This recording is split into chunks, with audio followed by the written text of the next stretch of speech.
മഹാത്മാഗാന്ധി സർവകലാശാലയുടെ extension പ്രോഗ്രാമായ university of the third age butterfly ഫൗണ്ടേഷൻ്റെ സഹകരണത്തോടുകൂടി Thrissur ജില്ലയിൽ ആരംഭിക്കുന്ന ബദൽ ജീവന പരിശീലന പരിപാടി ഹരിതമുറ്റം.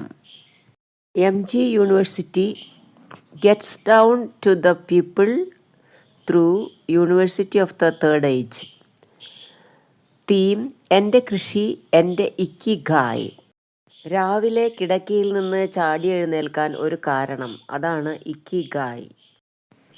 താലോലിക്കാൻ 10 ചെടികൾ, അതിലൂടെ മാനസിക ഉല്ലാസം, തെറാപ്പി. വിഷരഹിത പച്ചക്കറികളിലൂടെ മികച്ച ആരോഗ്യം. 1980 മുതൽ കൃഷിക്കു വേണ്ടി സ്വന്തം ജീവിതം മാറ്റിവെച്ച EK രാധാകൃഷ്ണൻ, സ്ഥാപകൻ, ഉപഭോക്തൃ ഏകോപന സമിതി തൃശ്ശൂർ, ഹരിതമുറ്റം പരിപാടി ഉദ്ഘാടനം ചെയ്തു. ഈ സംരംഭത്തിൽ എല്ലാവരും ഉണ്ടാവണം, ഒരാളും വിട്ടുപോലും. നമുക്ക് മുന്നിൽ 1,00,000 ഹെക്ടർ സ്ഥലമാണെന്ന് സ്റ്റേറ്റില് തരിശായി കിടക്കുന്നത്. ആ തരിശായി കിടക്കുന്ന ഭൂമികളെല്ലാം നമുക്ക് കൈയടക്കേണ്ടിയിരിക്കുന്നു. അത് നമ്മൾ അതിന്റെ സൂചനയാണിത്, അതിന്റെ തുടക്കമാണിത്. അപ്പോൾ നമ്മൾ എന്ത് ചെയ്യാൻ പോകുന്നു എന്ന് വെച്ച് കഴിഞ്ഞാൽ, നമ്മുടെ ഈ U3 MG യൂണിവേഴ്സിറ്റി സ്റ്റാഫ് അടക്കം അവിടുന്ന് എല്ലാ കോളേജിലത്തെ എല്ലാ ആളുകളുടെയും, അതുപോലെ തന്നെ നമ്മുടെ എല്ലാ സഹോദരി സഹോദരന്മാരുടെയും, കൂടാതെ നമ്മുടെ ഈ നമ്മളോട് സഹകരിച്ച് വരാൻ തയ്യാറുള്ള മറ്റ് സന്നദ്ധ സംഘടനകളുണ്ടെങ്കിൽ അവിടെയും സഹായത്തോടെ എന്തായാലും ഒരു കാര്യം ഉറപ്പാണ്, കേരളത്തിൽ ഇനി ഒരു സ്ഥലം പോലും, 1 ഇഞ്ച് സ്ഥലം പോലും വേസ്റ്റായി കിടക്കാൻ പാടില്ല എന്നുള്ള സമരാഹ്വാനത്തോടു കൂടി തന്നെയാണ് നമ്മൾ ഉപഭോക്തൃ കർഷക ഏകോപന സമിതി അതുപോലെ നമ്മുടെ ഈ പ്രസ്ഥാനം കൂടെ യോജിച്ച് മുന്നോട്ട് പോകുന്നത്. അതോടൊപ്പം തന്നെ നമുക്കൊരു വേറൊരു സമരം കൂടിയുണ്ട്. അതായത് ഒരു ദിവസം 40 ലക്ഷം ടൺ സാധനങ്ങൾ വരെ നമ്മുടെ എന്തെങ്കിലും ഒരു വിശേഷ ദിവസം കേരളത്തിലുണ്ടെങ്കിൽ ആ ദിവസം നമുക്ക് അന്യ സംസ്ഥാനങ്ങളിൽ നിന്ന് വരുന്ന വിഷലിപ്തമായ ആ പച്ചക്കറികളുടെ അളവാണ് ഞാൻ ഈ പറയുന്നത്. അത്രയും പച്ചക്കറികളാണ് നമ്മൾ കേരളത്തിലെ ഉപഭോക്താക്കൾ ഉപയോഗിച്ചുകൊണ്ടിരിക്കുന്നത്. അപ്പം അത്രയും ഉപയോഗം കഴിഞ്ഞു കഴിഞ്ഞാൽ ഇവിടെ ആകെ ഒരു വികസനം മാത്രമേ വേണ്ടി വരുള്ളൂ. എന്താണ്? ഓരോ പഞ്ചായത്തുകളിലും ഓരോ മെഡിക്കൽ കോളേജ് വരെ വേണ്ടി വരുന്ന അവസ്ഥയിലേക്ക് പോകും. ഇതിവിടെ ഇപ്പൊ നമ്മുടെ കേരളത്തിലെ മുഖ്യമന്ത്രി പ്രഖ്യാപിച്ചിരിക്കുന്നു, വയോജന വകുപ്പ് തന്നെ ഏർപ്പാടാണ്. അത് ആദ്യത്തെ സംരംഭമാണ് നമ്മുടെ കേരളത്തിലെ, അതായത് ഇന്ത്യയിലെ മൊത്തം സംസ്ഥാനങ്ങളിലെ ആദ്യത്തെ സംരംഭം നമ്മുടെ സംസ്ഥാനത്തായി. അപ്പൊ എല്ലാം കൊണ്ടും നമ്മൾ കേരളത്തിൽ നമ്മൾ ഓരോ രംഗത്തും സ്റ്റെപ്പ് വെച്ച് മുന്നേറണം, എടുക്കണം. അതാണ് നമ്മുടെ ലക്ഷ്യം, മനസ്സിലായ? അല്ലാതെ നമ്മൾ ചെറിയ ചെറിയ കാര്യങ്ങളിലൊന്നും അല്ലെങ്കിൽ ചെറിയ സ്വപ്നങ്ങളല്ലെങ്കിൽ നമുക്ക് വലിയ സ്വപ്നമാണ് ഇനിയുള്ളത്, വലിയ സ്വപ്നം. അപ്പൊ കേരളത്തിലെ മുഖ്യമന്ത്രി അതിന് തയ്യാറെടുത്ത് വന്നിരിക്കുന്ന നിലയ്ക്ക് ഇപ്പൊ വയോജന ബോർഡ് വന്ന നിലയ്ക്ക് ആ വയോജന ബോർഡിലെ അംഗങ്ങള് MG യൂണിവേഴ്സിറ്റിയുടെ അംഗങ്ങളായിരിക്കണം. എന്തുകൊണ്ട് ആവശ്യമില്ല?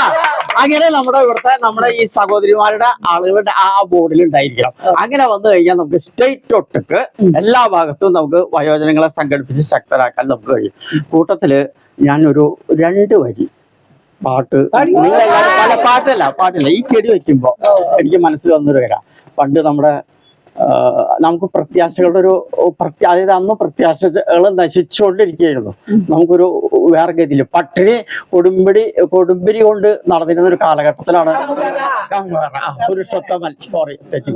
പുരുഷോത്തമൻ പാടിയ ഒരു പാട്ടിന്റെ 2 വരി പാടാൻ അനുവദിക്കണം. അപ്പൊ അത് വെച്ചിട്ട് വേണം എനിക്ക് അതിലൊരു പ്രത്യാശയുടേതാണ്.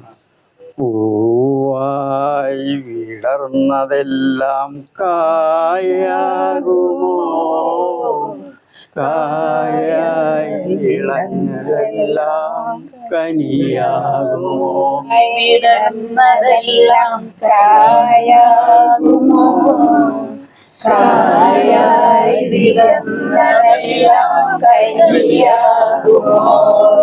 ആ കാലഘട്ടം മാറി. ഇനി നമ്മൾ എന്ത് വെച്ചാലും കരിയായി മാറും. കാരണം നമ്മൾ അതിനുള്ള മെത്തേഡുകൾ കണ്ടെത്തി പിടിച്ചു. ഒരു കാര്യം ഒന്ന് ആലോചിച്ച് നോക്കൂ. നമ്മുടെ ഈ MG യൂണിവേഴ്സിറ്റി നമ്മുടെ രാജ്യത്ത് ഉൽപ്പാദിപ്പിക്കുന്ന ഉൽപ്പന്നങ്ങൾക്കെല്ലാം 100% ജൈവവളം കണ്ടെത്താൻ വേണ്ടി ഒരുപാട് നിരന്തര അന്വേഷണം നടത്തി കണ്ടെത്തി. MG യൂണിവേഴ്സിറ്റി കണ്ടെത്തി പിടിച്ചതിന്റെ പിറകിലാണ് നമ്മൾ ചെല്ലുന്നത്. MG യൂണിവേഴ്സിറ്റിയാണ് ആദ്യം കണ്ടെത്തി പിടിച്ചത്. 100% ജൈവവളം നമുക്ക് ഉണ്ടാക്കണം. അല്ലാണ്ട് പണ്ട് കാലത്ത് നമുക്ക് എന്തുണ്ടായി കഴിഞ്ഞാൽ അന്ന് നമ്മുടെ ഇന്ത്യയിൽ ദാരിദ്ര്യം വിളഞ്ഞാടുമ്പോ അന്നത്തെ ഗവൺമെന്റ് പറഞ്ഞിട്ടുള്ളത് എന്താ വെച്ചാൽ നമ്മുടെ എല്ലാ കൃഷിസ്ഥലങ്ങളും പെട്ടെന്ന് രാസവളം ഉപയോഗിച്ച് 100 മേനി വേഗം ഉണ്ടാക്കണം ദാരിദ്ര്യത്തിലുള്ള. അന്നാണ് സ്വാമിനാഥന് നിയന്ത്രിക്കാൻ പോലും പറ്റിയിരുന്നില്ല. ആ കാലഘട്ടത്തില് സ്വാമിനാഥന് നിയന്ത്രിക്കാൻ പറ്റാത്ത ആ കാലഘട്ടത്തില് 100% രാസവളങ്ങൾ ഉപയോഗിച്ചുകൊണ്ടാണ് നമ്മുടെ ഇന്ത്യയിൽ എല്ലായിടത്തും കൃഷി നടത്തിയതും ഈ വിളവ് വർദ്ധിപ്പിച്ചു കൊണ്ടുവന്നതും. അന്ന് നമുക്ക് ദാരിദ്ര്യത്തിനെതിരെ പോരാടേണ്ട ആവശ്യമുണ്ട്. ഇന്ന് നമ്മുടെ നമുക്ക് ഇതിന്റെ പ്രശ്നമില്ല. ഇന്നിപ്പോ നമുക്ക് ഇവിടെ രാസവളം ഉപയോഗിച്ച് കൃഷി ചെയ്യേണ്ട യാതൊരു ആവശ്യമില്ല. ഇഷ്ടം പോലെ ഫുഡ് ഗ്രൈൻ നിറഞ്ഞ് എന്താ പറയാ ഗോഡൌണൊക്കെ നിറഞ്ഞ് അവിടെ ഉപയോഗശൂന്യമായി കൊണ്ടിരിക്കുക. അപ്പൊ ആ കാലഘട്ടത്തിൽ അതിനെ നിലനിർത്തിക്കൊണ്ട് നമ്മുടെ ഇന്ത്യയെ ഒട്ടാകെ തന്നെ, അതിന് കേരളമാണ് നമ്മൾ മാതൃകയാക്കുന്നത്. അത് നമ്മൾ തൃശ്ശൂരിൽ നിന്നും നമ്മൾ തുടങ്ങുകയാണ്. തൃശ്ശൂരിൽ നിന്നും നമ്മൾ തുടങ്ങി സ്റ്റേറ്റ് മുഴുവൻ അത് വ്യാപകമാക്കി. 1,00,000 ഹെക്ടർ സ്ഥലം എന്ന് പറഞ്ഞു കഴിഞ്ഞാൽ തരിശായി കിടക്കുന്നത് സ്വകാര്യ വ്യക്തികളുടെയും ഒക്കെയാണ്. അതിനു പുറമെ അഗ്രികൾച്ചർ യൂണിവേഴ്സിറ്റിയുടെ അടക്കം കോമ്പൗണ്ടുള്ള ഗവൺമെന്റ് സ്ഥലങ്ങള്, പള്ളികള്, ദേവാലയങ്ങള്, അവർക്കൊക്കെ കണ്ട മാതിരി ഏക്കർ കണക്കിന് ഭൂമി വെറുതെ വേസ്റ്റായിട്ടിരിക്കുകയാണ്.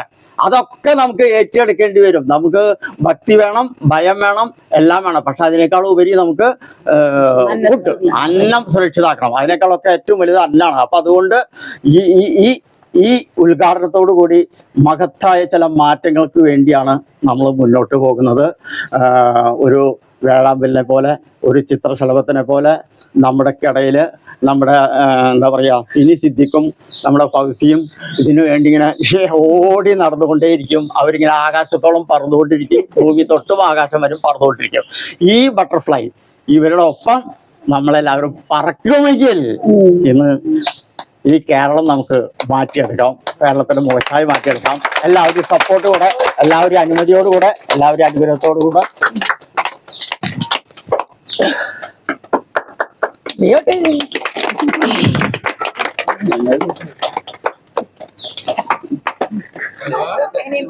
കാര്യം നമ്മളെ പ്രതിജ്ഞയോടൊപ്പം ഉണ്ടാവണം. അതായത് 100% ജൈവവളം, 100% ജൈവവളം എന്ന് ഉറപ്പുവരുത്തുന്ന വളങ്ങൾ മാത്രമേ നമ്മൾ പ്ലാന്റുകൾക്ക് കൊടുക്കാൻ പാടുള്ളൂ. ഇല്ലെങ്കിൽ എന്ത് സംഭവിക്കും? നമ്മുടെ കുട്ടികളെ കൊല ചെയ്യുന്നതിന് തുല്യമാണ് ഈ സസ്യങ്ങളെ മറ്റുള്ള വളങ്ങൾ കൊടുത്തു കഴിഞ്ഞാൽ നശിക്കാൻ പോകുന്നത്. അപ്പൊ അതില്ലാതിരിക്കാൻ വേണ്ടി നമ്മുടെ യാത്രകൾ 3 മാസമാണ് നമ്മുടെ പ്രസ്ഥാനം ഗവേഷണം നടത്തിയത്. ആ ഗവേഷണം 3 മാസം ഗവേഷണം നടത്തിയിട്ട് ഒരുപാട് വള ഫാക്ടറികളും കാര്യങ്ങളൊക്കെ നോക്കി കണ്ടുപിടിച്ച് അവസാനം കണ്ടെത്തി പിടിച്ചത് നമ്മുടെ MG യൂണിവേഴ്സിറ്റി കണ്ടെത്തി അതേ വഴിക്ക് തന്നെ പോയപ്പോൾ അതേ വഴിയിൽ നമ്മൾ ചെന്ന് മുട്ടിയെന്നതാണ്. ഒരർത്ഥത്തിൽ നമ്മൾ ഇന്നത്തെ യൂണിറ്റിയുടെ കാര്യം എന്താ വെച്ച് കഴിഞ്ഞാൽ MG യൂണിവേഴ്സിറ്റി കണ്ടെത്തി പിടിച്ചതും നമ്മൾ ആ കണ്ടെത്തി പിടിച്ച വളം പലർത്തും നടത്തി നോക്കിയപ്പോൾ അത് പ്രാക്ടിക്കലായതും ഒരേപോലെ വിജയിച്ചപ്പോൾ നമ്മുടെ 2 പ്രസ്ഥാനങ്ങളും കൈകോർക്കണോ? എന്തിനു വേണ്ടി? നാളത്തെ മഹത്തായ 1,00,000 ഹെക്ടർ നമ്മൾ ഏറ്റെടുക്കാൻ പോവാം. ഉപഭോക്തൃ ഏകോപന സമിതിയുടെ പ്രസിഡന്റായ ഗോപിയേട്ടനാണ് പിന്നീട് ആശംസകൾ നേർന്നത്. കർഷകനായ ശങ്കരേട്ടനും ആശംസകൾ നേർന്നു. ഇന്ന് സംഘടിച്ചെങ്കിൽ മാത്രമേ ആ കാര്യം നേടിയെടുക്കാൻ സാധിക്കൂ. പക്ഷെ കർഷകന്റെ ഉപഭോക്താക്കളായിട്ടുള്ള നമ്മൾക്ക് സംഘടിക്കാൻ സാധിച്ചില്ല. അതിപ്പോ ഈ അടുത്താണ് സാധിച്ചത്. 1980 മുതലാണ് അതിന്റെ പ്രവർത്തനം തുടങ്ങിയത്. അങ്ങനെ കർഷകന് രാഷ്ട്രീയം പറ്റില്ല. അപ്പൊ വടക്കേ ബസ് സ്റ്റാൻഡിൽ കർഷകന്റെ ഉൽപ്പന്നങ്ങൾ വിൽക്കാൻ ഒരു കൗണ്ടർ നമുക്ക് തുറക്കണം. അതിനുള്ള സ്ഥലം അനുവദിച്ച് തരണം എന്ന് തോന്നുന്നു. അതിനുള്ള അപേക്ഷ കൊടുത്തിട്ടുണ്ട്. അത് പ്രോസസ്സിംഗിലാണ്. മുമ്പ് ഹോർട്ടികോർപ്പുകാര് തൃശ്ശൂർ വന്ന് ഒരു ഓണച്ചന്ത നടത്തി. അന്ന് അവർക്ക് സ്ഥലം കൊടുത്തു. ആ സ്ഥലം എല്ലാവർക്കും കാണാൻ പറ്റും. വടക്കേശ്വരയിലെ അശോകേശ്വര അമ്പലത്തിന്റെ അവിടെ നിന്ന് മുന്നോട്ട് നീങ്ങുമ്പോൾ ഇടത്തെ ഭാഗത്ത്. ഇപ്പൊ അവരത് വേണ്ടാന്ന് വെച്ചു പോയി. ഇപ്പൊ പഴം പച്ചക്കറി സഹകരണ സംഘം അത് ഏറ്റെടുത്തു. പക്ഷെ അവിടെ പച്ചക്കറി അല്ലാന്ന് വെക്കുന്നത് ചായ, കാപ്പി, ബിസ്ക്കറ്റ്, ആ വക സാധനങ്ങളുടെ കച്ചവടമാണ്. അപ്പൊ ഇവിടെ എന്താ വെച്ചാൽ കർഷകൻ ചൂഷണം ചെയ്യപ്പെടുക. ഏറ്റവും ലേറ്റസ്റ്റ് ഇപ്പൊ ഞങ്ങൾ ഉണ്ടായത്, ഞാൻ ഒരു കാലഘട്ടത്തിൽ തിരുവമ്പാടി ദിവസം ഭരണസമിതി അംഗമൊക്കെ ആയിരുന്നു. അരിമ്പൂർ ഭാഗത്ത് വെള്ളരി കൃഷി ചെയ്തൊരു കൊല്ലം. കർഷകന്റെ ആ ഉൽപ്പന്നം വന്ന അങ്ങാടിയിൽ നിന്ന് ചോദിക്കുന്നത് 3 രൂപ കിലോന്. 3 രൂപയ്ക്ക് കൊടുത്ത കച്ചവടക്കാരന് നഷ്ടം. അവസാനം ഞാനും രാധാകൃഷ്ണനും കൂടി പാറമേക്കാവ് പ്രസിഡന്റ് രാജേഷിനെ കണ്ടു, തിരുവമ്പാടിയിൽ കണ്ടു. 9 രൂപയായിട്ട് പൂരത്തിന് ആനകൾക്ക് കൊടുക്കാൻ 300 കിലോ വീതം മേടിച്ചു. അവരെ തൽക്കാലം ഒന്ന് രക്ഷപ്പെടുത്തി വിട്ടു. അവസാനം 4 ഉറുപ്പിയായിട്ടാണ് മറ്റേ ചുവന്നമണ്ണ് ഭാഗത്തുനിന്ന് കൊടുന്നൊക്കെ അങ്ങാടിയിൽ വിറ്റത്. പക്ഷെ നമ്മൾ മേടിക്കാൻ ചെല്ലുമ്പോൾ 30 ഉറുപ്പിയാണ്. ഇവിടെയാണ് ഈ ചൂഷണത്തിന്റെ ആ ഭീകരത നമ്മൾ മനസ്സിലാക്കേണ്ടത്. അപ്പൊ നമ്മളെ സംബന്ധിച്ചിടത്തോളം നമ്മൾ ഒന്ന് ശ്രമിച്ചാൽ, കാരണം ഗാർഡനിങ് ഇഷ്ടമില്ലാത്ത ആരും ഉണ്ടാവില്ല. ഒരു ചെണ്ടുമല്ലി തൈ റോട്ടിൽ നിൽക്കണപ്പോൾ തരക്കേടില്ലാന്ന് തോന്നി അത് കുറച്ച് വീട്ടിൽ കൊണ്ടു വെച്ചു. 4 ദിവസം കഴിഞ്ഞ് അത് മുട്ടുണ്ടായി ഒരു പൂവുണ്ടാകുമ്പോൾ നമുക്കുണ്ടാവുന്ന സന്തോഷം, കാരണം പണിയെടുത്തതിന് ഒരു പ്രതിഫലം എന്നുള്ള നിലയ്ക്ക് കാണുമ്പോൾ, അതാണ് ഈ ഗാർഡനിങ്ങിലത്തെ ഏറ്റവും വലിയ പ്രത്യേകത. വെറുതെ ഒന്ന് മനസ്സുകൊണ്ട് ശ്രദ്ധിച്ചു നോക്കാൻ ഈ അനുഭവങ്ങളുള്ള ആൾക്കാരുണ്ടാവും. ഒരു വെണ്ടത്തൈ ആരെങ്കിലും തന്നൊരു വെണ്ടക്കുരു ഒന്ന് കുത്തിയിട്ട് മുറിക്കുക, ഒരു 4 വെണ്ടയ്ക്ക ഉണ്ടായാൽ മതി. വലിപ്പവും മണ്ണും ഭംഗിയൊന്നും വേണ്ട.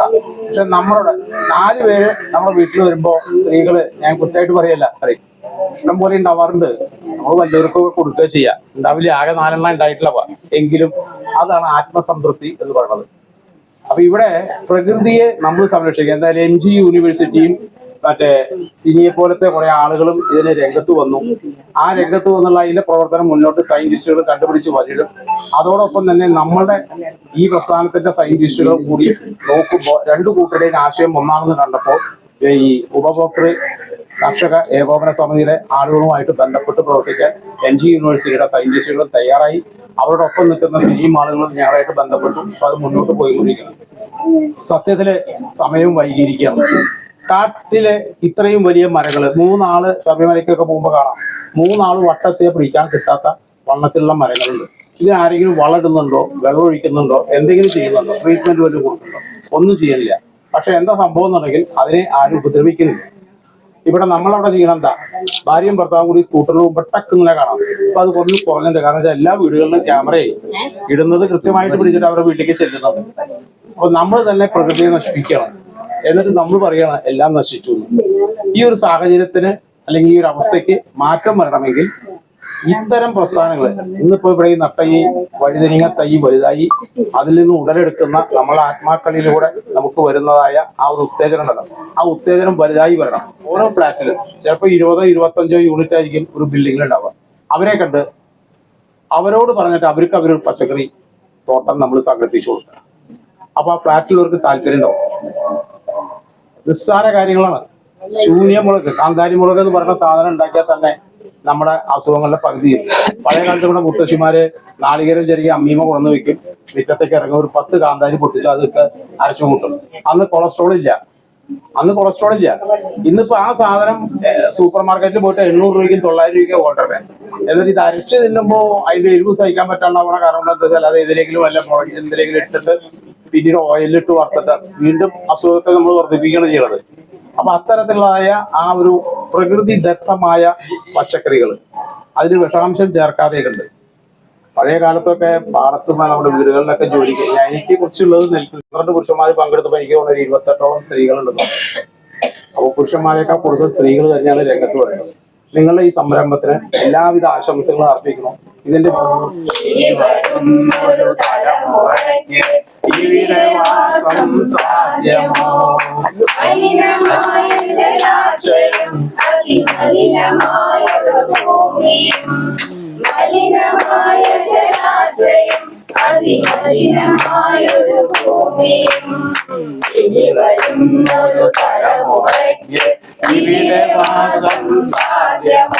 കുറിച്ച് പറയാൻ വെച്ചാൽ ഒരു മകൻ ആ പുത്രൻ സൽപുത്രൻ ഇല്ല എന്നുണ്ടെങ്കിൽ ഒരു മരം വെച്ച് പിടിപ്പിക്കാം. ഒരു മരം വെച്ച് പിടിപ്പിച്ചാൽ ഒരു പുത്രനെ വളർത്തി നോക്കി ഉണ്ടാക്കി വലുതാക്കിയതിന് തുല്യമാണെന്ന് പറഞ്ഞത്. ഇവിടെ അതേ സ്ഥാനത്ത് അത് മുറിച്ചിട്ട് പ്ലാറ്റ്ഫോം വരും. അപ്പൊ അതുകൊണ്ട് നമ്മള് വീട്ടിലെ എന്തെങ്കിലും കർഷകൻ എന്ന് പറഞ്ഞാൽ ഇന്ന സാധനം വേണമെന്നില്ല. കുറച്ച് തുളസി നട്ടിട്ട് നമ്മൾ ചെയ്യാണെന്നുണ്ടെങ്കിലും കർഷകൻ തന്നെയാണ്. തുളസി കർഷകൻ കോയമ്പത്തൂർ നിന്നാണ് നമുക്ക് പറയുന്നത്. രാഷ്ട്രം സൂചിപ്പിച്ച മാതിരി ഈ വരുന്ന ടൺ കണക്കിന് ലോറി കണക്കിന് തുളസി വരുന്നത് ഇവിടെയാണ്, കോയമ്പത്തൂർ നിന്നാണ്. നമുക്ക് ഏതൊരു കാര്യത്തിലാണെങ്കിലും കൃഷിയുടെ കാര്യത്തിൽ നമ്മൾ പ്രത്യേക താല്പര്യം എടുക്കാം. സ്വന്തമായിട്ടൊരു 16 ഏക്കർ കൃഷിയുണ്ട് എൻ്റെ കുടുംബത്തിന്റെ. അതിലൊക്കെ ചെയ്തിട്ട് ഇങ്ങനെ വരികയായിരുന്നു. എന്നാൽ പുറത്തുള്ള കാര്യങ്ങളൊക്കെ ഇടയ്ക്കൊക്കെ പോയി ചെയ്തായിരുന്നു. പിന്നെ പാട്ടത്തിന് ഇഷ്ടംപോലെ ഭൂമി അവർക്ക് കിടപ്പായി. ആൾക്കാർ ഈ റബ്ബറിന് വില കുറഞ്ഞപ്പോൾ വളരെയധികം ഭൂമികൾ ഫ്രീ ആയി. ഈ ഫ്രീ ആയിപ്പോൾ ഈ ഭൂമിയിൽ എന്ത് കൃഷി ചെയ്യണം, ഈ ടാപ്പർമാർക്ക് തൊഴിലില്ല, അതുപോലെ മറ്റാർക്കും റബ്ബർ കൃഷി ചെയ്യാൻ മരമൊന്നും ഇല്ലെങ്കിൽ ഒരു തൊഴിലുമില്ല ആൾക്കാർക്ക്. അപ്പം ഞാൻ കുറച്ച് ആൾക്കാരോട് പറഞ്ഞു നമുക്ക് അതിൽ എന്തെങ്കിലും വേറെ പുതിയതായിട്ട് നമുക്ക് എന്തെങ്കിലും പച്ചക്കറിയോ മറ്റു വാഴ എന്തെങ്കിലും കൃഷി ചെയ്യാമെന്ന് പറഞ്ഞു. അപ്പോൾ കുറേ ആൾക്കാർ കാശുണ്ട്, കുറേ ആൾക്കാർക്ക് ഭൂമിയുണ്ട്, കുറേ ആൾക്ക് അധ്വാനിക്കാനുള്ള പവറുണ്ട്. ഈ മൂന്നും കൂടി കോർഡിനേറ്റ് ചെയ്തിട്ടാണ് ഞാനവിടെ കൊണ്ടുവന്നത്. അപ്പോൾ അവർക്ക് എല്ലാവർക്കും സന്തോഷമാണ്. ഒരു 20 ലക്ഷം രൂപ ഓരോരുത്തരും ഈ 10 ഏക്കറിലൊക്കെ അതിൽ ഇൻവെസ്റ്റ് ചെയ്യാണ്. അവരധ്വാനം ഒരു കാശായിട്ട് വരികയാണ് അതിൽ. അങ്ങനെ അത് റിട്ടേൺ വരുമ്പോഴും നല്ല സംഖ്യ വരും. അപ്പോൾ അവർക്ക് സ്ഥിരം തൊഴിലായി. അവർക്ക് ഒരു കടം ചോദിച്ചാൽ അവർക്ക് പൈസ കിട്ടാൻ ബുദ്ധിമുട്ടില്ല. അവരെ വെറുതെ ഇരിക്കുമ്പോൾ അവർക്ക് ഒന്നും കിട്ടില്ല, ഒരാൾ ചോദിച്ചാൽ കിട്ടില്ല. അപ്പോൾ അവർ ബിസിനസ്മാൻ കൂടിയായി അതോടുകൂടിയിട്ട്.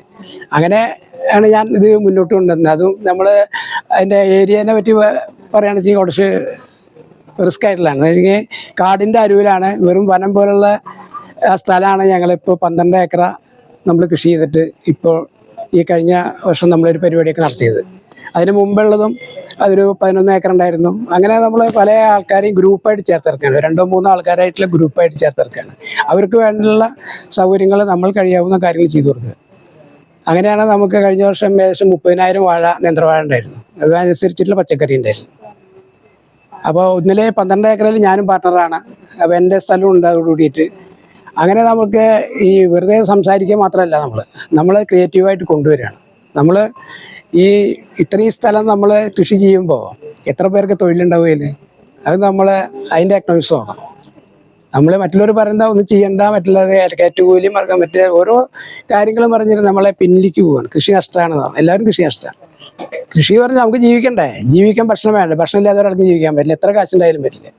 അപ്പം അതിനെ നമ്മൾ മുന്നോട്ട് ഇറങ്ങാൻ എനിക്ക് കുറച്ച് ആൾക്കാർ നല്ല സപ്പോർട്ടായിരുന്നു, വിദേശത്തുള്ള ആൾക്കാരും മറ്റുള്ളവരൊക്കെ. അവർ ഫ്രീ ആയിട്ട് പല കാര്യങ്ങളും നമുക്ക് ചെയ്തു തന്നിട്ടുണ്ട്. അതുകൊണ്ടാണ് എനിക്ക് ഇപ്പോൾ നിലനിന്നിട്ട് പോകാൻ പറ്റുന്നത്. കൃഷിയിൽ നിന്ന് ഇപ്പോൾ വലിയ ആദായം കിട്ടിയിട്ടില്ലെങ്കിലും നമുക്ക് കൃഷിയിലേക്ക് ആൾക്കാർ വരാൻ തുടങ്ങി. ഇന്ന് ചെയ്താൽ നമുക്ക് ഇന്ന് കിട്ടുന്നുള്ളത് നമുക്ക് കാണിച്ചു കൊടുത്തു. ഇപ്പോൾ എല്ലാവരും പറയാറുള്ളത് ജൈവ കൃഷിയിലെ കാര്യമായിട്ടുള്ള ആദായമൊന്നും കിട്ടില്ല. 34 കിലോൻ്റെ വാഴക്കൊല, നേന്ത്രവാഴക്കൊല ഞാൻ അവിടെ തെളിയിച്ചു കൊടുത്താണ് രാധാകൃഷ്ണേട്ടൻ അത് കൺവിൻസ് ചെയ്തിട്ടുള്ളതാണ്. അതുപോലെ 1500 കൊല കായ ജൈവത്തിൽ ചെയ്തിട്ടുള്ള സാധനം ഞാൻ തോട്ടം കാണിച്ചു കൊടുത്തിട്ടില്ല.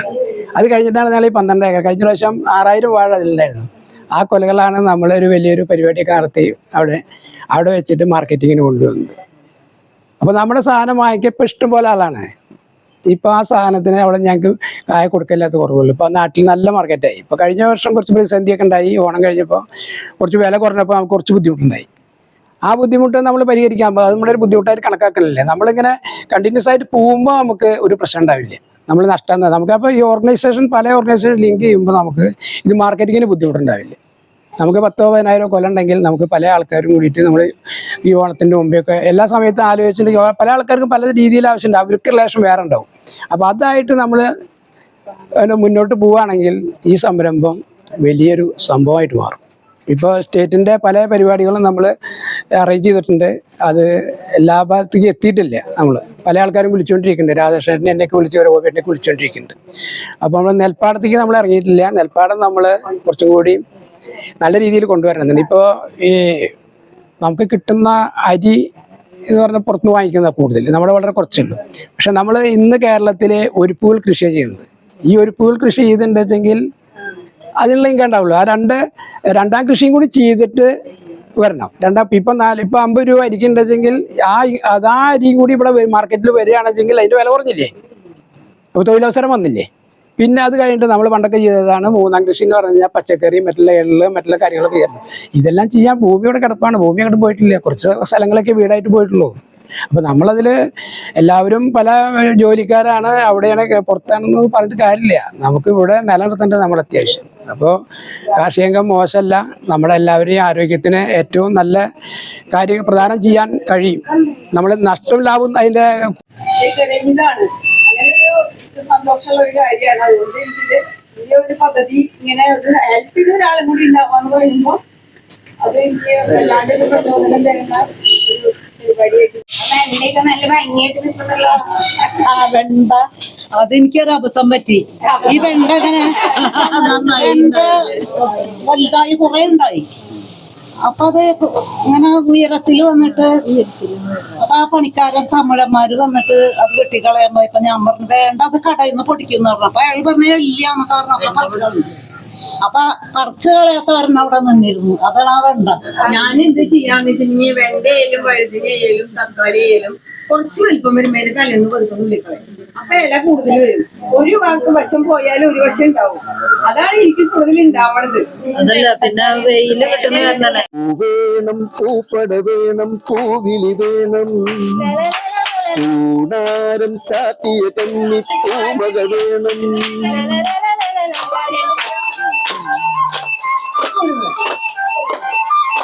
പൂവേണം പൂപ്പട വേണം പൂവിളി വേണം പൂണാരം ചാത്തിയ കന്നി പൂമക വേണം.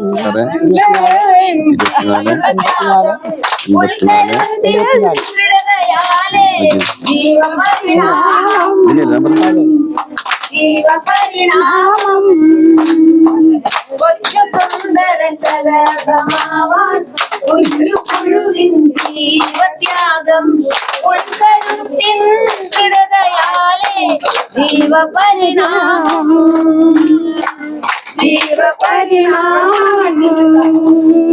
പൂവിൽ നിന്നും വിത്തുകൾ വിതറിടും കുഞ്ഞു ശലഭമാകുവാനായി മനസ്സു വെമ്പുന്നു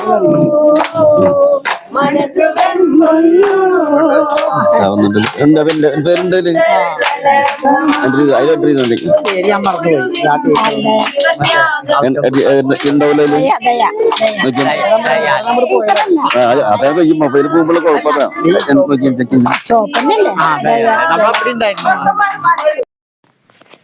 MGU3A senior coordinator Kunhambu sir, coordinator Jayashree teacher, WSM state coordinator Shrimati Annies K Francis എന്നിവർ ആശംസകൾ നേർന്നു. ഉടൻ തന്നെ കൃഷിയിൽ താൽപ്പര്യമുള്ളവർക്ക് ട്രെയിനിങ് ക്ലാസ് നൽകാൻ തീരുമാനിച്ചുകൊണ്ട് യോഗം അവസാനിപ്പിച്ചു. Thank you. ട്രെയിനിങ് ലഭിക്കാൻ താൽപ്പര്യമുള്ളവർ ഫോൺ നമ്പറിൽ ബന്ധപ്പെടുക.